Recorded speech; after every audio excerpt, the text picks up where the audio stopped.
They like you. I think they like you a little. They like the show. Sweet. What did you think of the show? Amazing. What did you think of that last shot? That last big, was that photography? Well, was that an actual media shower? Yeah, I mean, first I just want to say thank you for being here. Thank you. Thank you. Thank you. I am a huge admirer of Isaac, and the reason that I know him is because, like, he would comment on shit on social media, and some, like, and I have people, like, I can't look at the social media because I can't actually do my life and the social media at the same time. So, but when we're posting about the episodes, so I would see once in a while, and he would be like, fabulous, or whatever. And then I slid into his DMs, and I was like, is this really, like, do you understand who? And he was like, you're a monument. And I'm like, you're a monument. Well, by the way, sliding into DMs, right? I never really knew what that meant. It doesn't just have to be sexual. Like, but thank you all for being here. This is really awesome. Thanks for coming. And so, shall we begin, darling? Sure. All right. Do you want to talk about that last shot? Because you started screaming when you were like, shut the door. I want them to see the shot. But Taj I do want to talk about like, that. Come on. And so it's just, I was kind of just standing behind you guys. I can't see a fucking thing. I can see Sophia motherfucking Chang here. That's it. But I just wanted to be with you guys and not be a distraction and feel the feeling, like, because you've been with the show, or maybe you guys are new to the show, but it's been a journey, and to experience that with everybody, and then kind of the little loose ends, like the blue house that Sam was creeping on, right. And the payoff for that, and for Max being in England and making her Mizuko. Does anybody here know what that is? Or is anybody Japanese here who might know about Mizuko? Anyway, it's in the liner notes. Okay, go ahead, Isaac. All right, so let's start this interview, shall we? Let's start please. This merry-go-round. What I want to talk about is the autobiography of Pamela Adlon a little bit. Okay. And how it kind of manifests itself into the world of Sam Fox and better things. You know, like, for instance, to what extent are you Sam Fox? Are those the boots that you gave Max? No, these aren't the boots. But I was wearing them in the episode. So I guess, obviously, I wear my clothes in my show. Like, it's all right. I wore this when I went to get the car in season 4. So it's, I like to say that Sam is me in a cape. So she's me, like, she's like the super powered me. She's the ultra version of me. And so it's that conversation that you have in your head when you're alone at home and you say, God, I wish I had done that. Right. I wish that guy drove me crazy. I wish I'd said this one thing, or wouldn't that have been awful if this happened, or wouldn't that have been great? And so I get to infuse all of that kind of. So that's who she is, and this is such a trite thing to say, but it really, for a change, is about women, this show. You know, like, there's a lot of things out there that are supposed to be about women, and that sort of are peripherally, but this is mainly about women, you know?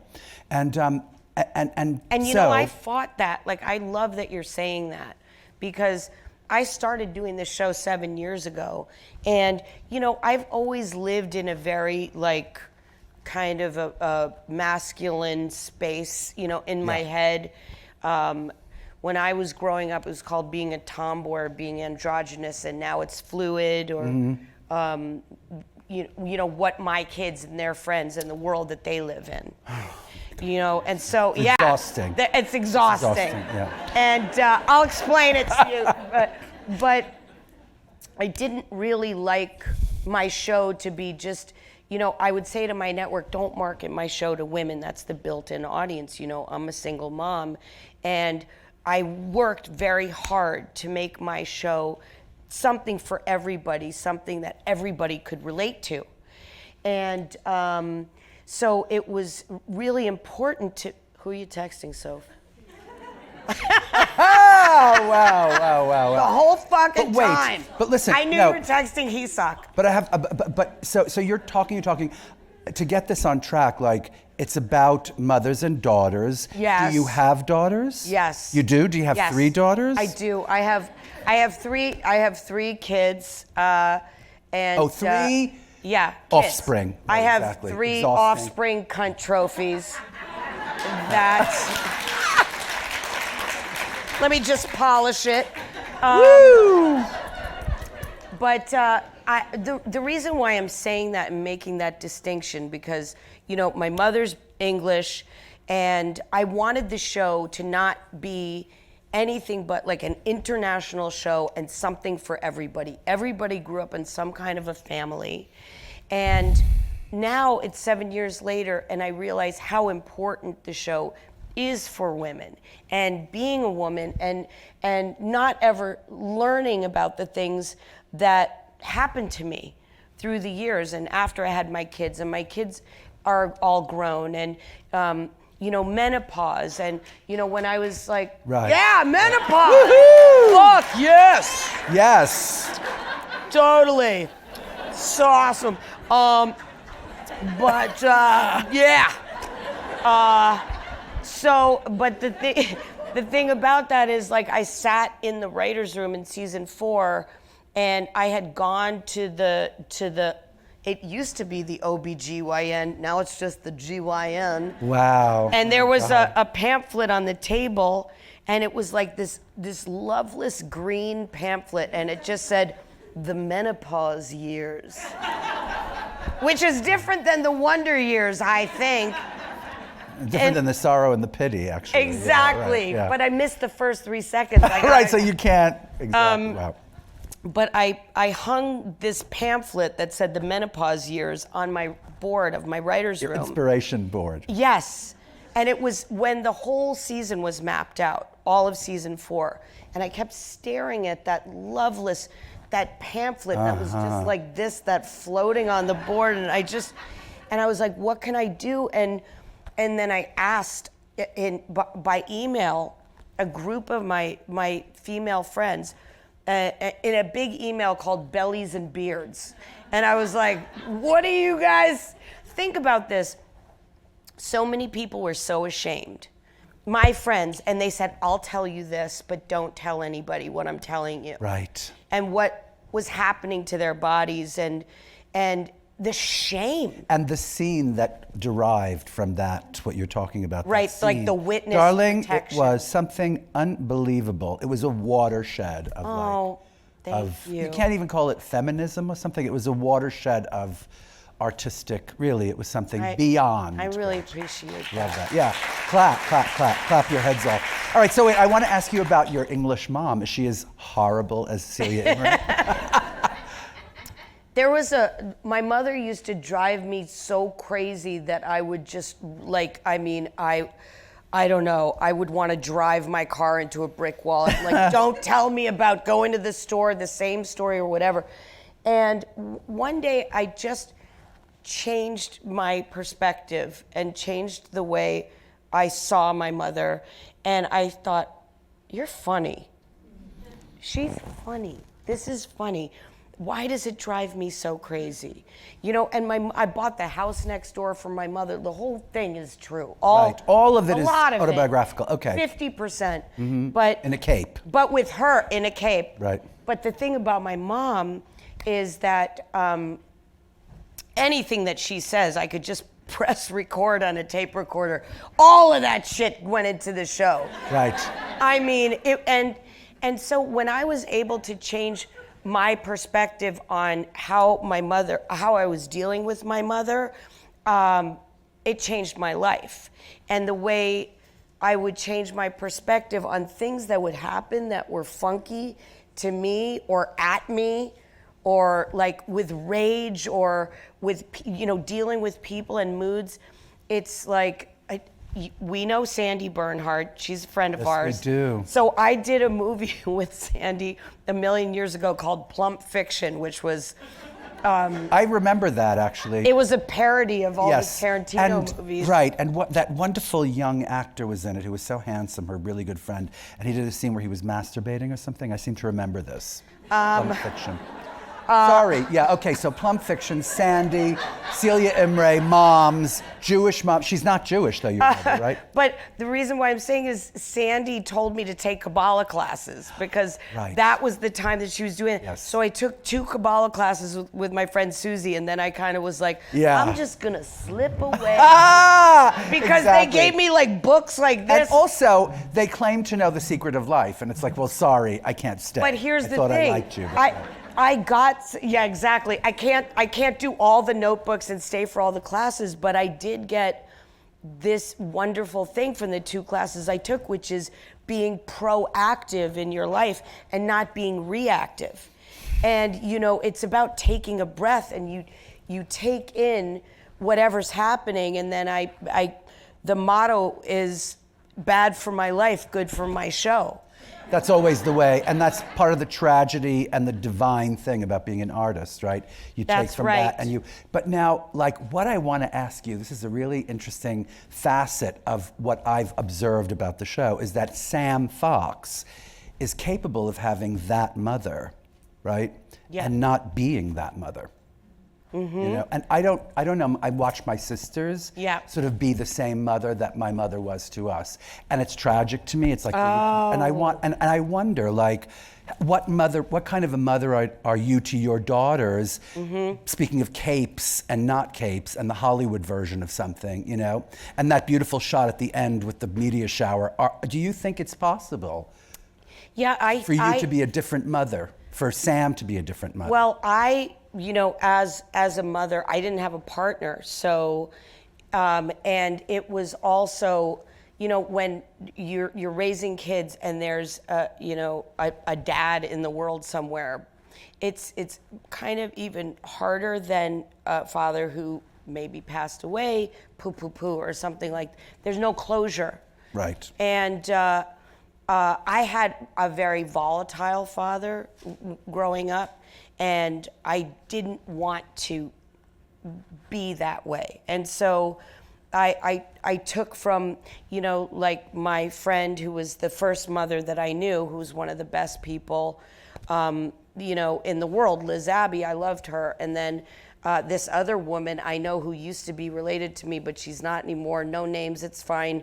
I think she was really a good example By the of way, a mother. she doesn't text while I'm just saying. Go on. Yeah. Exactly. But people used to meet my mom and say, I can't believe she's your mom, that you have this English mother and you're not. We're all very different. And very recently, one of my friends pointed out to me, you didn't have sisters. You didn't grow up that way.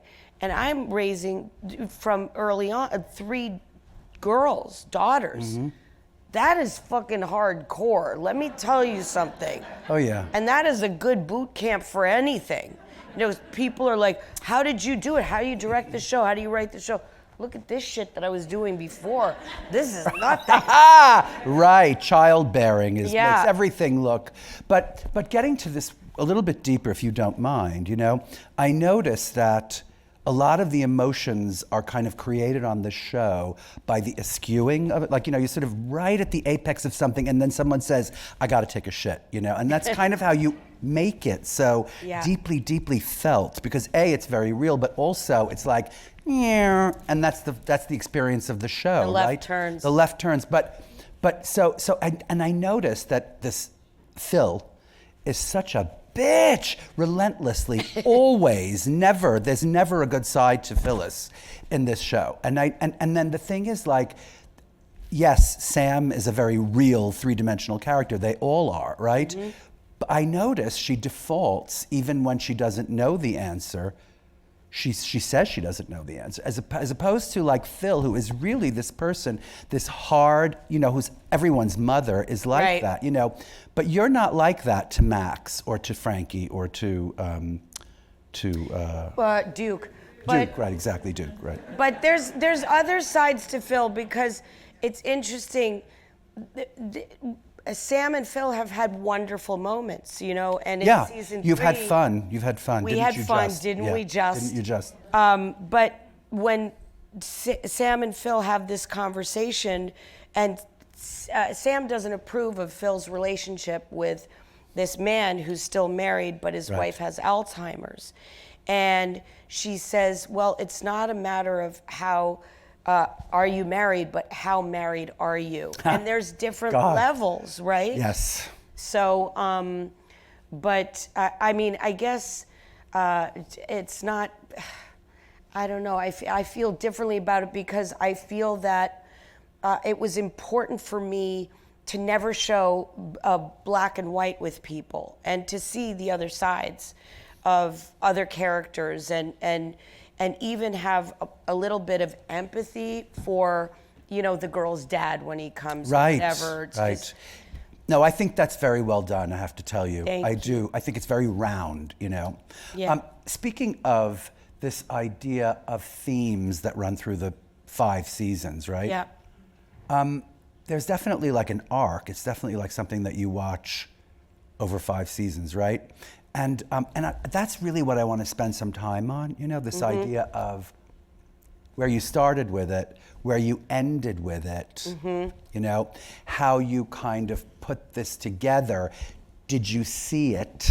Did you have, when you started out, this idea of what you wanted to do?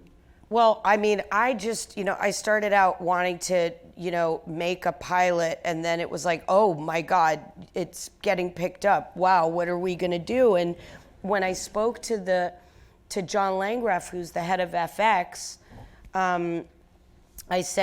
he said, well, this is essentially your dime. Like, tell me what you see. And I said, well, I want to elevate the mundane.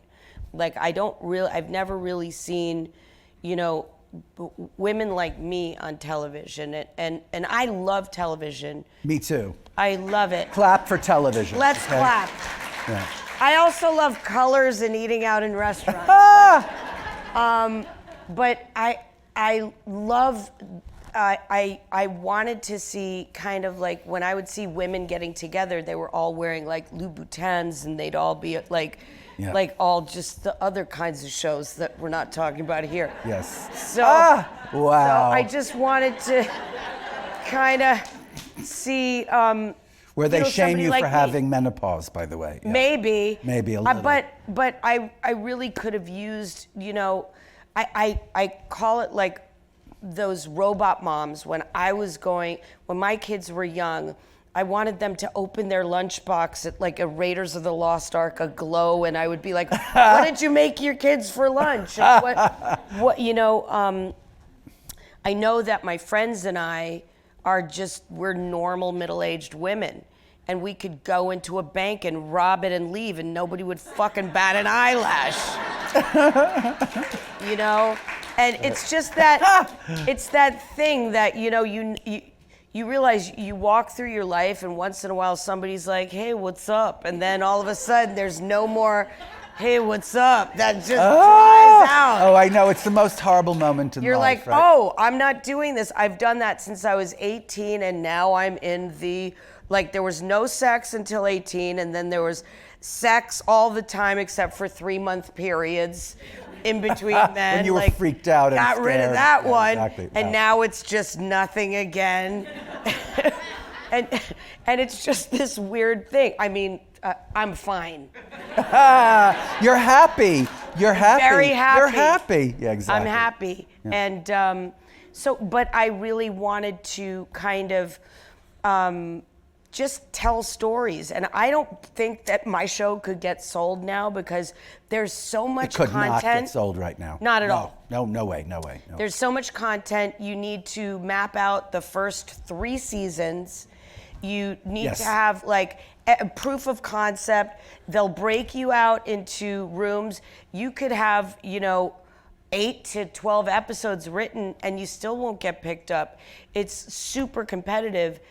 What my challenge was from the beginning until now was to keep it moving the way life moves, you know? Right. And I really wanted to keep it grounded in authenticity, and that was hugely important to me. There's things about the show that are just things that I like. I like the music, I like the art, I like the cooking, I like the colors, I like the clothing, you know? So I was able to, you know, when this that word sculpture, that I hate, darling. curate. Curate is like the truffles of 2022. It's like curate truffles, but oh, the sculpture, yeah. The skull, yeah. When that sculpture dropped, I nearly died. Oh, the Beanie Boy. The Beanie Boy, yeah. But back to this. Were you I guys mad when Beanie? Did you? Oh, not mad. I was upset? heartbroken. I thought. Sad. Yeah. I thought it was also the prescient, you know, the thing. Something's coming. The Beanie Boy fell. Well, Something's that was gonna my kind of way of acknowledging what we'd just been through. So we all were shut down, and people were like, "Are you going to address COVID in your show?" And I was like, "I don't think anybody wants to see that." I knew that we were still going to be here, right? But I didn't think I was going to do it in the show, and then I thought, well, I'll put it in the body of the show. Or you'll put it in some metaphoric thing about a So sculpture. like when the man is on the steps, the Mattachine steps, and he's sad, and he's visibly crying, and Sam comes down and sits with him. Right. You know, and after she encounters at the doctor's office, I call her the conceptionist. Oh my God, that is one of the great things ever. And so, you know, I think that this is a very decidedly female experience. I don't know if dudes get this. When you go and there's that one power broker, the bitch who's got the counter, you're going to see your doctor. It's about your tits, your heart, your brain, your eyes. This is your most vulnerable thing. And then that woman is holding it down. I don't have tits yet. But you have the other thing. I have the other things, but I do know this person. We all know this person. And they just make you feel bad. And so that was like my way of addressing entitlement. And then, you know, this sadness and the man on the steps, and he says, "I'm sad." And Sam says, "I'm sad too." And she gets overcome. Right. And then she says, "A lot of people are." And then she starts talking about the steps being like the stone wall of LA, like the same thing that she said to Frankie, "I don't care, I don't care." She starts saying the thing her kid told her. And then the man says, "I don't care." And then entitlement says, "Excuse me," and she goes between them. Amazing. And they start laughing. Okay, this is a really good description of that scene, right? But I just want to know, like, how coherent was the mission? I hate the word. You hate the word curate. I hate the word mission. Yeah. But the mission to make a show. Was it just, I need a show. I have to make some money. I need to, you know, have a life and make a show. And then suddenly you're faced with this incredible opportunity, right? Is that what happened? Or did you have this idea that you want to make a show about these women, about mothers and daughters and stuff? And how closely did it follow the actual, because you're talking about this as though you picked it all up as you were going, right? And then you said you can't get a show made unless you know exactly where things are going, right? So I can't believe that you didn't know where things were going, right? Like in the writer's room, do you know that this is going to happen? That there's going to be the Mattachine steps and the guy's going to be sitting there, et cetera. Did you know that? Yes. Well, so at the beginning, I knew that I was trying to go away from my life. And then my father always would say, write what you know. So it was 3 daughters, the mom, and the English mother. I'm an actor. Right. When it comes to what was happening this year, everything in the writer's room was the things that were interesting to us. So it would be like we would put them on the tiles. Like for me, I wanted Mattachine Steps was its own card. And like, what do we do about that? And then the themes were, togetherness, and that everybody this season was going to get booed up except Sam. Was going to get booed? Booed up. Booed up. What's that? Sorry. What's booed up? Partner.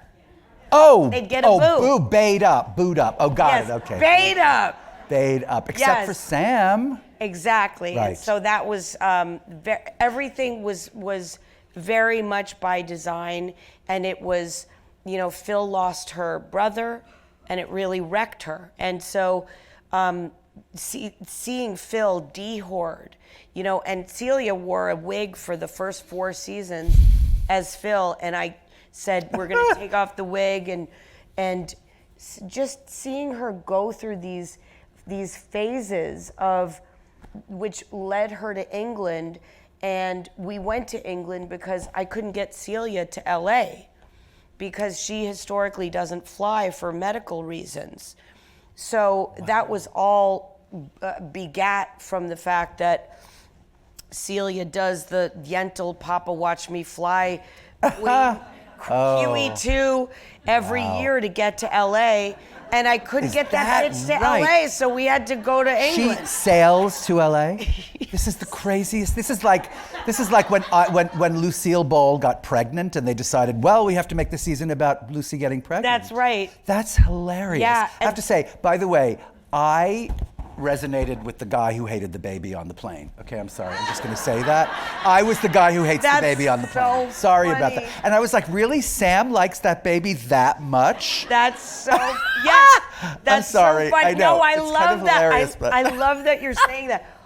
Just for a fun fact, I had 2 hours with that kid. We shot that in an airfield outside of Windsor Castle. It was freezing. We were inside. So imagine I'm directing, there was 200 background extras who are all RADA level actors. When you shoot in the UK, they're brilliant. They're all fucking Olivier. And so I'm there's turbulence and everything. And they're all oh, it was unbelievable. And that kid was a genius. And his mother, I cast his mother, and she came with the toddler. Wow. So her name's Ainsley, and so she was so game. So while we were on the plane and we're sitting there, I'm like, Ainsley, shove his head, shove it. Wow. In between, she was like, it's great. I'm like, can you get him? And she was hitting me. Wow. We were all on Child board. services, anyone? Yeah. I gotta point out, Olivia Edward is right there. Stand up. Stand up. Wow, oh my God, I love you. I literally love you.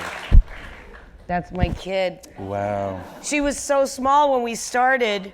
She was like a spider monkey. I know. Sunrise, sunset. Yes, totally, completely. Yeah. So keep on talking about this because I think it's so interesting. Maybe I should take it back a little bit before because I think this is what we're getting at. Who were you before Better Things? I mean, I know who you were, but how did it come about that you did, you avoided SNL, you don't really do stand-up. They wouldn't know who I am. I was on the Today Show on Monday and the lady didn't know. The lady, Hoda Kotb? Yeah, exactly. The lady! No. She was like, are you good? It was perfect. It was just the perfect way to go. I did the Today Show, then I did Trevor Noah, and he was so brilliant. And I saw you. We all know he's a snack, but also he's a snack, honey. He's snackiest. Fucking brilliant, and he's so funny. But I went out to the audience at the Trevor Noah, and I'm talking to him, and I look at the audience, and I went, does anybody here know my show or have heard of Better Things? That's hysterical. Not even one. Swear to God. And it was perfect. And Trevor Noah was so sweet. He goes, no, but I saw that lady wriggled. She wriggled. She was being polite. But I don't mean to interrupt you. No, I don't want to interrupt you. You're the one who's supposed to be talking.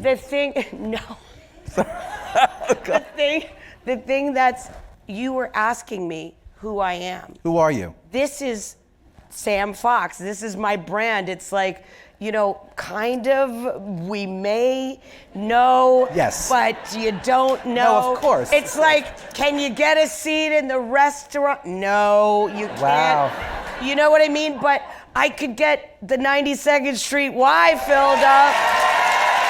This is my people. But so but you're not a groundling. You're not Saturday Night. You know, Right. I'm not exactly sure the Just genesis. working since I was a kid. Like, so I did a Comic-Con one year, and my line of people was the charade.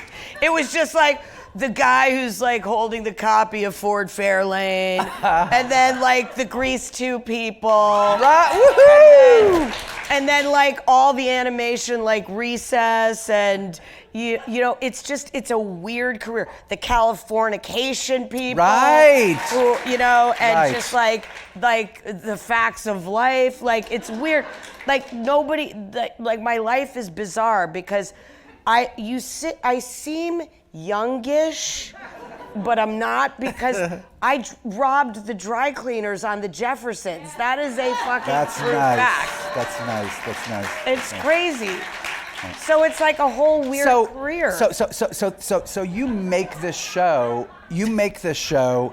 Where? In the editing room, in the writing room. You know, it's like, because a lot of things you're talking about, like this kid coming onto the set with his mother, the airplane set Right. with his mother, and you're saying, oh, well, what a great idea, you know, and I think somehow, what executive greenlights the show when you, what does the script look like versus what the show looks like? Is it a lot done in editing? The show felt like disjointed. I wanted it to be disjointed, and it was like puzzle pieces, because that's the way I was living my life at that point. Being a single mom, 3 girls, I kind of looked at what my life looked like. So I'd be like at Californication doing nasty sex shit, and then I would go do Tinkerbell and be a fairy in Tinkerbell, and then Right. I'd go home. Family Guy or Yes, something, right? and I'd be like the actual Like this- Tinkerbell right. movies. I was a fairy. Then I'd go home and I'd be pulling the garbage cans in, and I'd be cooking the dinner, and I'd be cleaning, I'd be picking up dog shit, and I'm like, this is kind of weird, you know. And my mother's next door, and she'd come over and say, "Can you fix the thing?" And I would be like, it wasn't glamorous.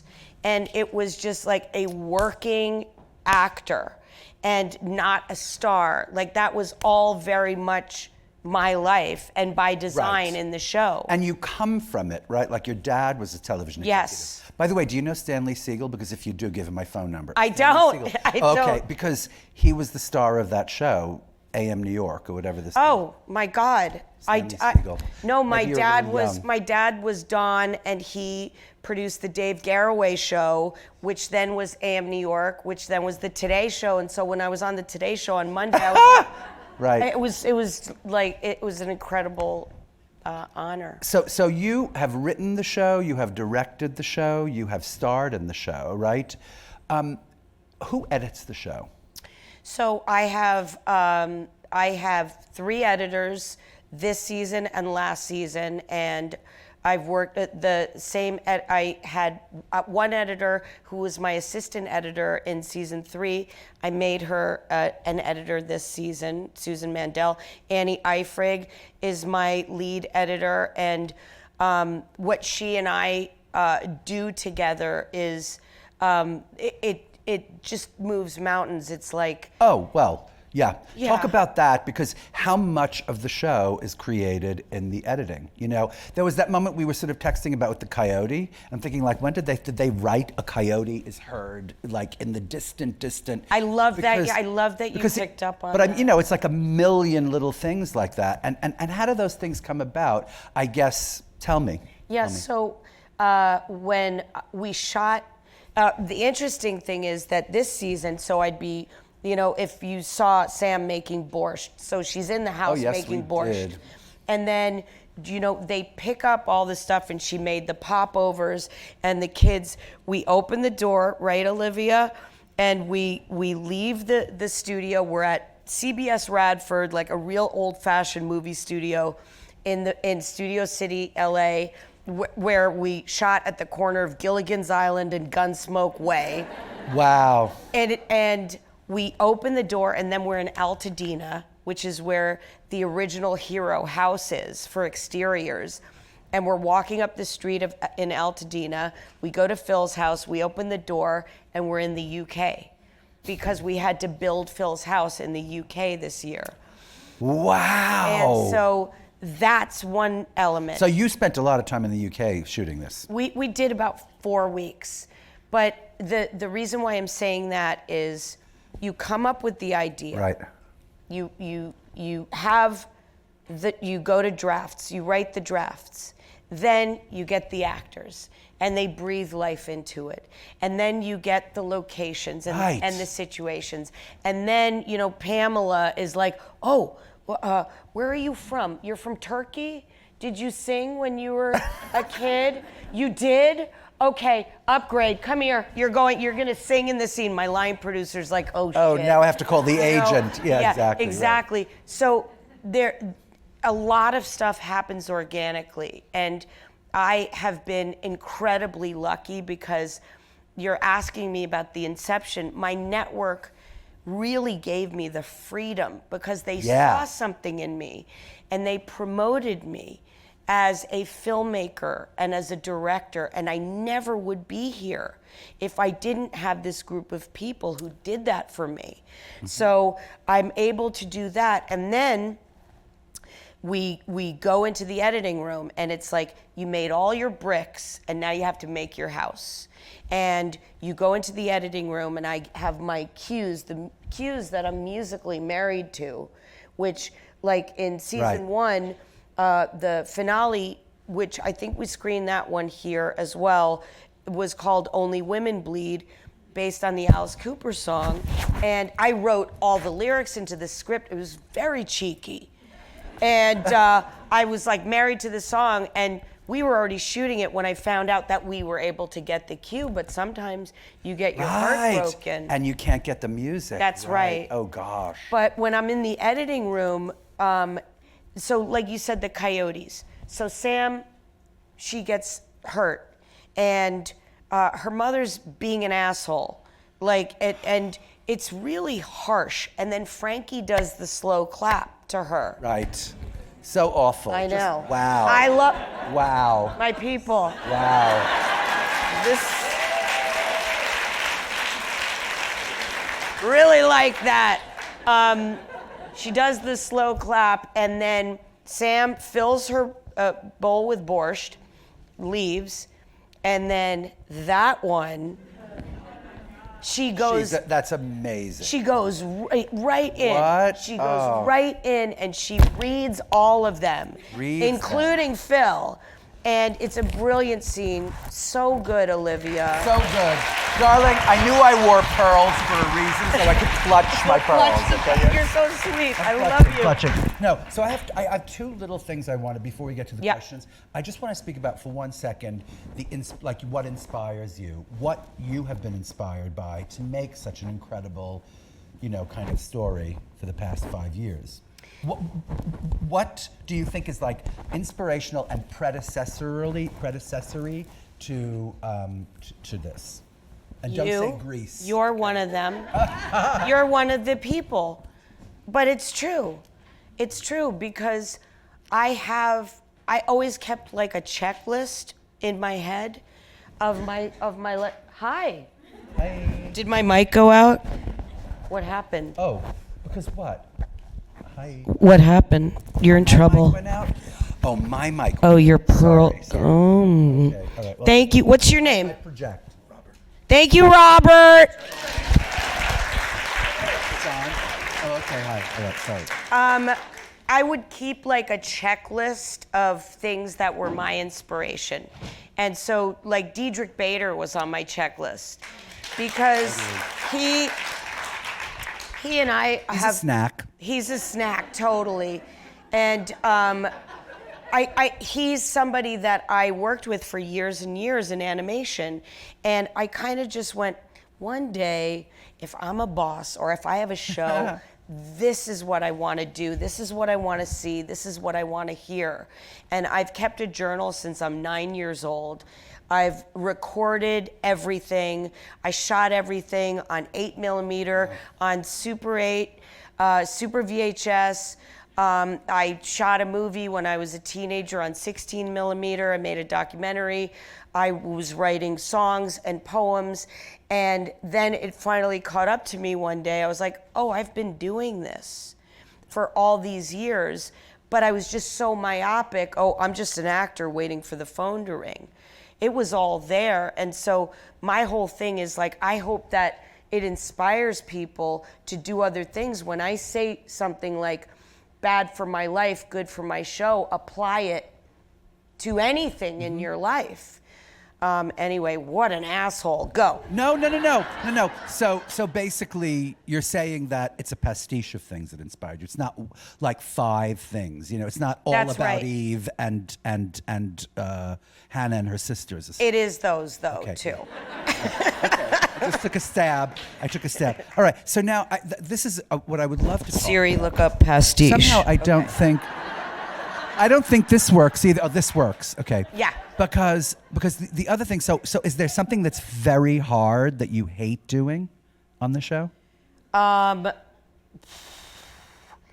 You know, I mean, if anything was uncomfortable, if we were writing anything that was uncomfortable, I knew that was going to be gold. Right. It's like you got to go to the answer. doctor. He's got to look up your asshole or Right. something, and you're like, okay, you know. And so you do, like, I mean, I had to go to the gyno in the show because I wanted to show that I didn't want to do a scene where I was in a paper gown at the thing. You know, there's certain things that were uncomfortable, but I had to put them in the show for you guys. Right. Obviously, toilet scenes are very comfortable for you. Toilet scenes are in your sleep. Toilet You do is that the in your best. sleep. Okay, so that's those are the things these things that are hard are gold. Is there Yeah. something that fills you with great joy every single time? Like, what's the most favorite part besides the cooking, which I can't believe we haven't spoken about? Because the cooking thing, I mean, like, where's that Food Network's show? Like, darling. I love all of it. I honestly, I just feel that when you're with a crew and you're all on the same level, when everybody is treated the same, there isn't top dog, bottom rung. You know, you get to know everybody's names. You are a family, and you feel. I just feel like I'm so excited by working because I watched my mother. You know, she had 3 jobs when we were growing up, and my dad was always trying to get hired as a writer, and my grandmother had 4 jobs. And, you know, work for me is the biggest gift. That's what makes me happy. Well, so then, aside from the show we're doing together, what's your next what do you think is your next? What do you want to do next? Well, I'm directing a feature, my first feature. Ah, you're kidding. Is it about me? Yes. I'm gonna find something about for me. you.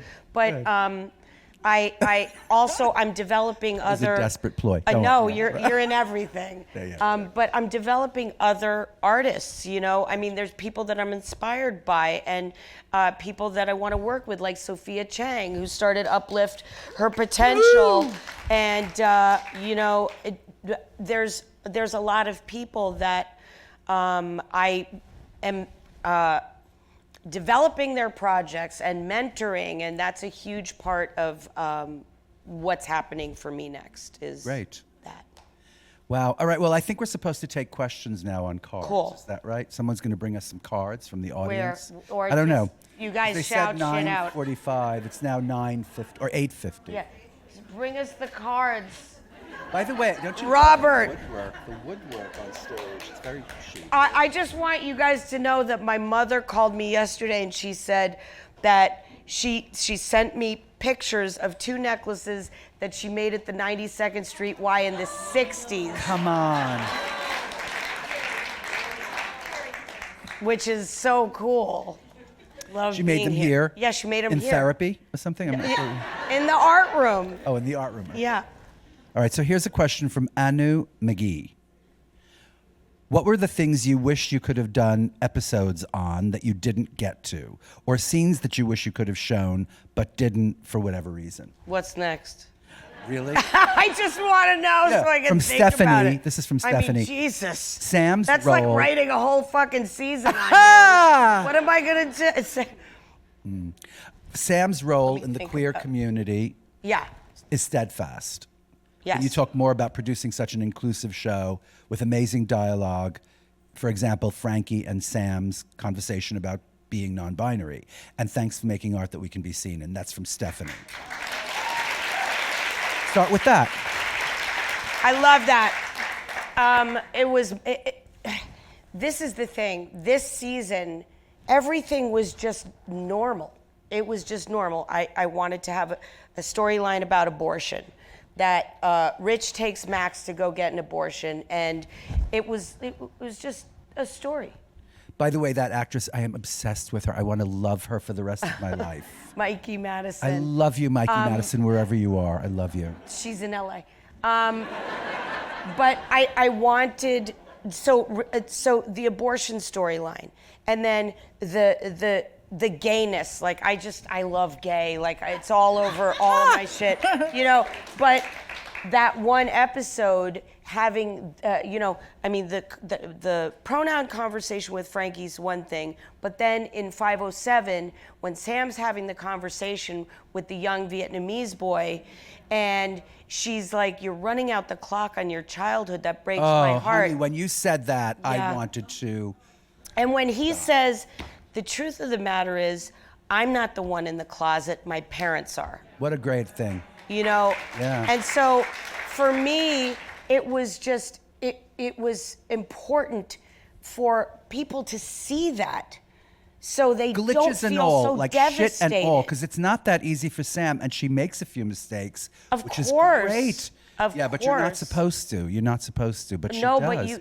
but you have to. And you know, so many people feel so scared, and they just, you know, it's like I just want people to find their community where they can find safety. And you know, my kids all have that. You know, it's massively important. I'm still thinking about your question. I knew. I'm sorry. I'll write the season at the end. Okay. Here's a good one. This is from Riley, and I love it's like mounted. She mounted hers on a card. The question is, what advice would you give to a 25-year-old woman who wants to pursue a career in acting? Do other things as well. I mean, do your thing. My oldest daughter's 25, and absolutely, but do other things. You can pursue a career in acting, make a living. Don't make yourself, you know. How long should you pursue a career in acting, right? Like before you give it up and say. I guess your whole life. I mean, I would say don't ever give up. You know, just keep going, but do other shit so you can pay your bills. Thank you. That was deep. Oh, hey! Raleigh, nice question. Okay, is it Raleigh? Riley, sorry. Here's a question from Simone. They say they listen to the Better Things playlist on Spotify all the time. How involved with the music for the show are you? That's a really good question, because I love the music on that show, man. Thank you. The cars, the music, the cooking. Yeah. Well, let's talk about the music, because it is a good playlist. So it's, you know, I mean, it's me. It's all of the cues in the first few seasons was what I came up with. Like, I love Slim Gayar. I love the music from the 30s and the 40s, and I love rap from, you know, we called it rap. You can still In the say 80s. rap. You can still say it, though. But you know, it's all the stuff that that inspires me, and it's like there's this thing, you know, music can be a manipulation, and the secret sauce, but you have to have the dialogue and the characters and the storyline to support it. Otherwise, it's cheap. You know, that being said, get music that really inspires you. I knew I wanted Mother. You know, it was huge for me. I knew I wanted these 2 Eric Idle cues. Sometimes, you know, you heard the Wet Legs song. Taj knew it was Wet Legs in this finale episode, and that came from Annie Eifrig, my editor. So it's a great collaboration between Annie, Nora Felder, who I've been working with since Californication, and I. And if I don't get a reaction like physically, we just pass and we just move on to the next one, and it's worked out. It's so random. I think music is so random. It either stays with you and you hear it and it means something to you. That's right. Even if it's not the words, even if the words don't matter. Because I find that a lot in your show. This idea of, you know, just going left. The music goes very left too. Yes, sometimes. yes. Sometimes it's really right on the nose. Yes. Yeah. Mm-hmm. Thank you. Okay, here's something from Robert. Again, it's mounted. Yeah. I love these mounted ones. I mean, personally, what about this project most affected you? I am in a totally different place in my life than I started. I always say that, you know, I'm in my 50s. I should be in the dustbin at the Jewish Council Thrift. I can't believe that I have, you know, a job and a career, and that people want to work with me, and they're not like, you know, thank you, next to me. I have a skill set and abilities that I didn't dare, looking at you, Riley, think that I would have. And like I said, I wish I hadn't been so myopic. You know, I'm gonna pursue acting. It's great to do that, but like I said, I was doing all of these things that supported the way I make a living now, and why I'm able to move forward now, why I'm going to be directing my first feature, as opposed to, like, you know, another dude who's gonna get it, or, you know, that breaking through that impossible membrane. You know, it's so important to know that you can fortify your life with different things. You talked about this idea. I think this is interesting. You talked about this idea. I'm not sure how much time we have. Too bad. About recognizing suddenly that you wanted to think about your mother differently. Yeah. Right? And that's what you did, and you contributed to the show, because it was like you thought that thought in the car or wherever the hell you were cooking. Yeah. Some amazing, like, Mexican fusion thing, right? But then what about the show made your life different? Like, how were you? I think that's what Robert means by this question too. You know, it's like, I know that you, know that you broke through membranes and talking about membranes. I love that. Yeah.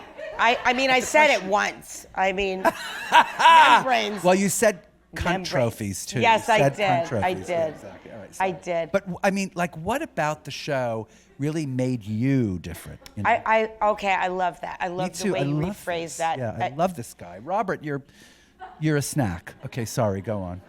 He's fine. It's fine. But you know what? This is the thing, Robert. I feel like I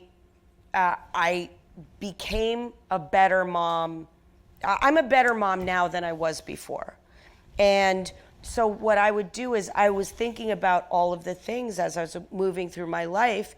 And so, like, when Sam was reading the play with Frankie at the beginning of season 3, and she was just on a burning plane, and she comes home, there's people in her house, and Frankie's like, I didn't read this play, and Sam's like, are you fucking kidding me? No, I can't. And then Frankie goes, forget it, Mom. And so Sam just says, you know what? I'm gonna read a part of the play, and then you read a part, and they read Raisin in the Sun together. Mm-hmm. So I showed that to my whole crew, and Celia was there. Do you remember that? Yeah. Were you? Oh, not you. I'm talking to Olivia. But thank you. None of us will ever forget it, but do you remember it? Yeah. I love that you said that a guy in the back said, yeah, I fucking love you, well, of man. course, everybody wanted to say That's yeah. so awesome. No one's Maybe burned you in weren't our there. You memories. were probably in school. You missed all the fun. But we all watched this episode, and at the end, Celia came up to me and said, you know what, mate? I wish I had done that with Angus, with her son. And so it kind of, it was a drive. It was like an impetus to, let me cook this thing and show people you can make something good, have 3 kids, and it's not like a 6-hour thing making a gourmet meal. Right, and it's also not like, what's that show, like half-hour meals or something? Because, I don't know want what to that have is. Me either. I always want to spend more time on the meal than less. I don't want to cut out the, sorry, here's that's a great answer. That's a really great answer. Thank you. Congratulations. Thank you, Robert. Thank you, Robert. You made our entire talk. So this is from someone who's first, Adele Adler, or it's somebody named Adler? Leslie Adler, okay. I love Leslie. The question is, why did Phil laugh so hard when you fell down the stairs? It's funny.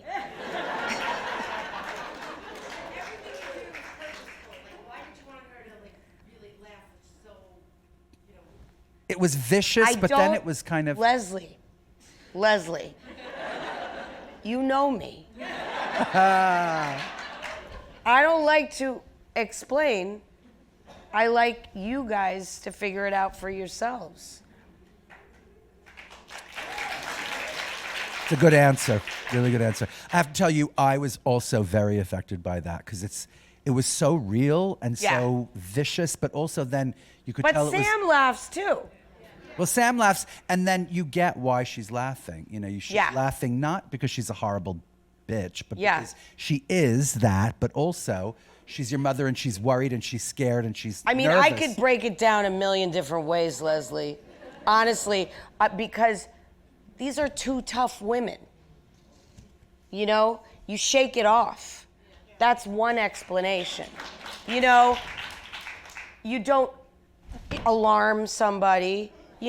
She's a war baby. I mean, there's a lot of shit. I could go into it. I'll meet you after. Except I would love to follow up. Here's a follow up for this.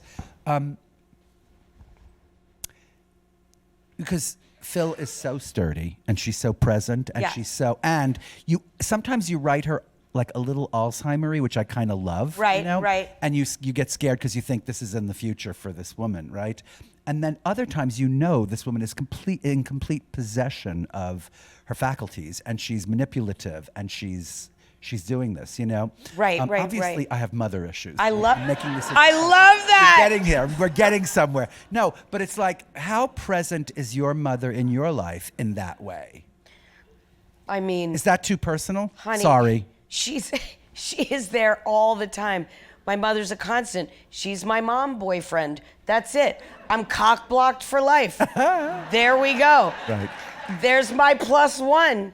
She's my +1. Oh my God. She really is. And, the people in my life who accept my mom have, and give her that grace, I'm very touched by that.